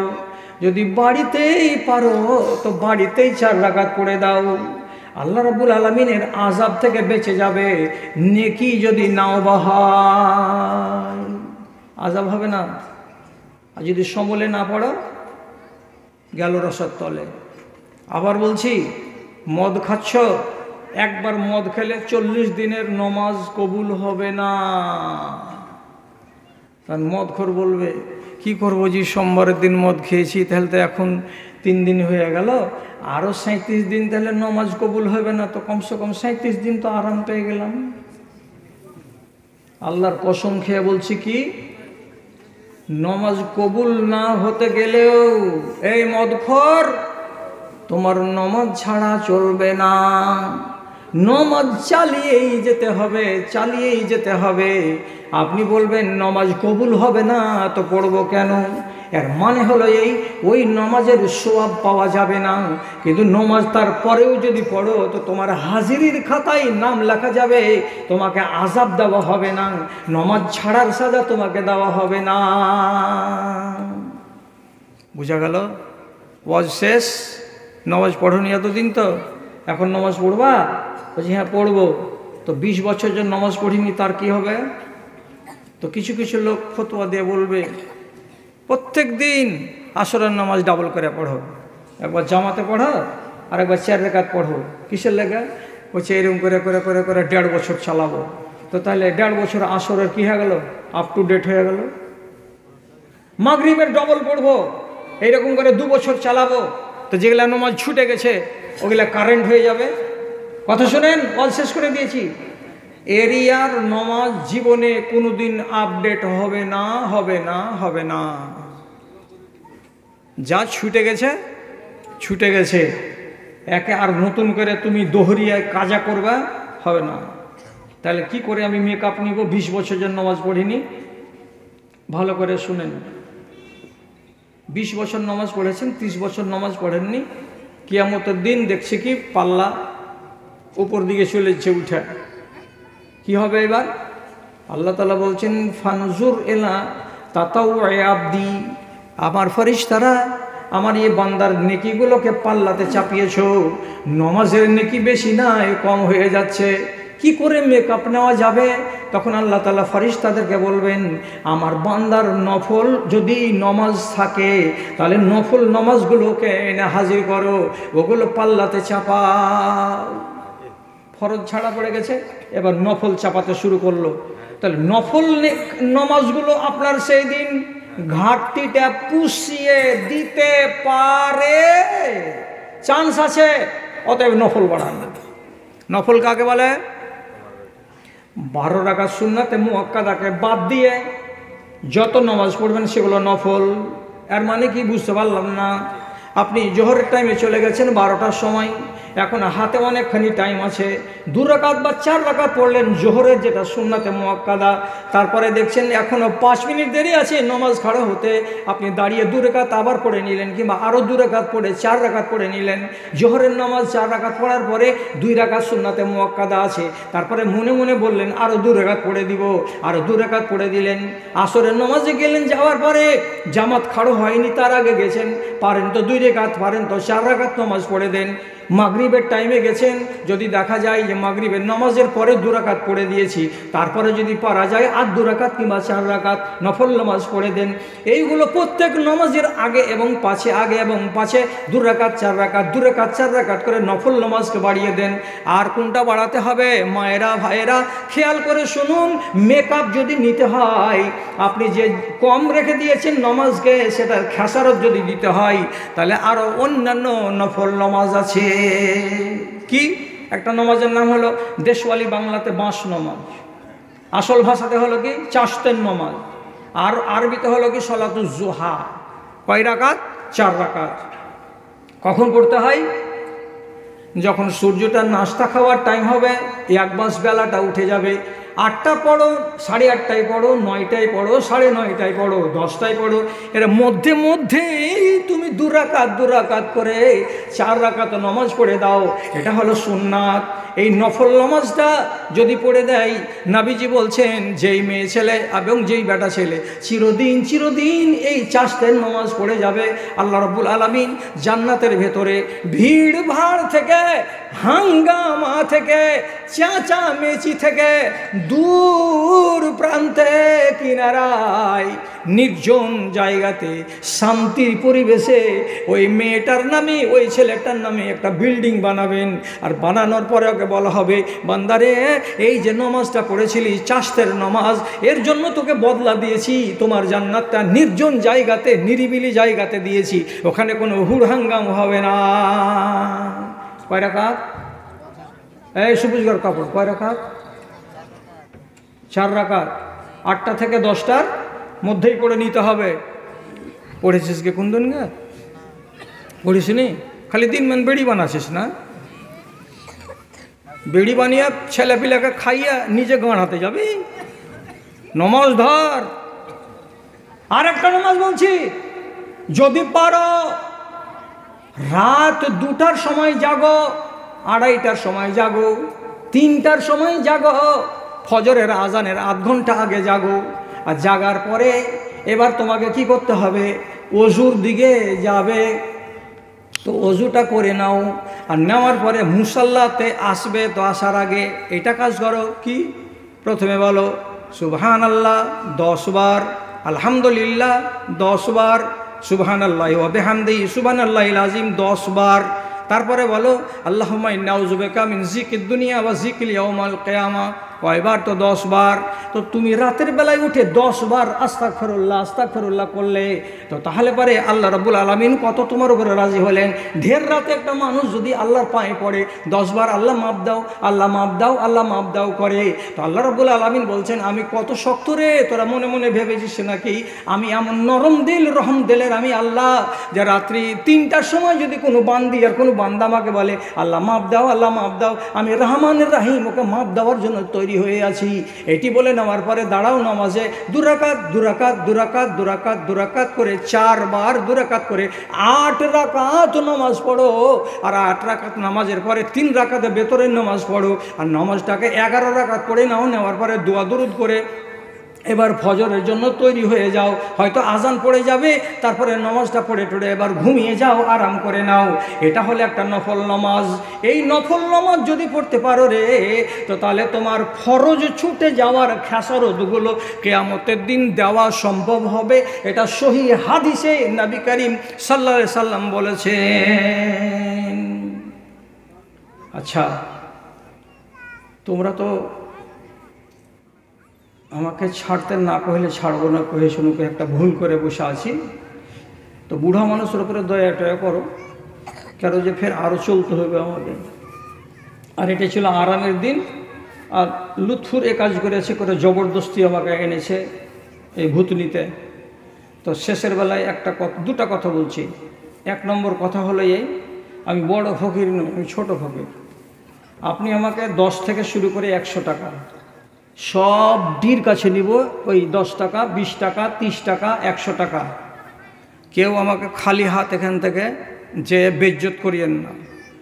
আর কাজকার কোনো লোক যদি থাকো তো এইখান দিয়ে একবার হাঁটো, এই কানাটা দিয়ে হাঁটো।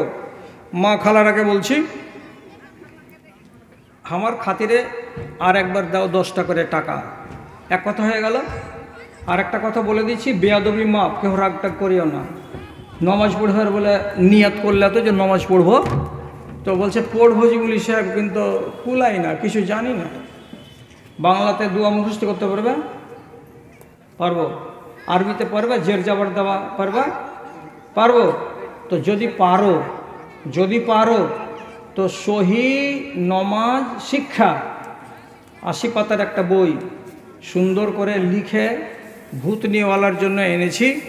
20টা টাকাতে 2 কাপ চা পাওয়া যায় শামসি বাজারে। 2 কাপ চা আজ না খায় 20টা টাকা দিয়ে একখানা সহি নমাজ শিক্ষা বই, ওই যেখানকার মানুষটা খাড়িয়ে আছে ওর কাছে যাও, আর যে একখানটা বই গালা নাও, আর নিয়ে তারপরে বাড়ি যাও। তো প্রথমে আমার টাকাটা আমাকে দাও, প্রথমে আমার টাকাটা দাও। কে খাড়া হয়েছ? এখন চাদর দিন না, এখন সামনাসামনি আমি হাতে নিয়ে নেব। আসেন, একটা লোক কেউ উঠে আসেন, ভূতনির লোক কই? কেউ আইলেন কি? মহারাদেশ মাশাআল্লাহ 100 টাকা, আলহামদুলিল্লাহ 200 টাকা, আর একজন আমার ভাই 20 টাকা দিতে থাকেন। মাশাআল্লাহ, আলহামদুলিল্লাহ, জাযাকাল্লাহ। আমার বড় ভাই দিয়েছেন 1000 টাকা দান, কবুল করো পাক সুবহান। আর একজন ছোট ছেলে, এক নওজোয়ান ছেলে দিয়েছে 500 টাকা, আল্লাহ তুমি তার প্রতি সখা। আর একজন 500 টাকা দান। আর একজন আমার ভাই এখানে দিয়েছেন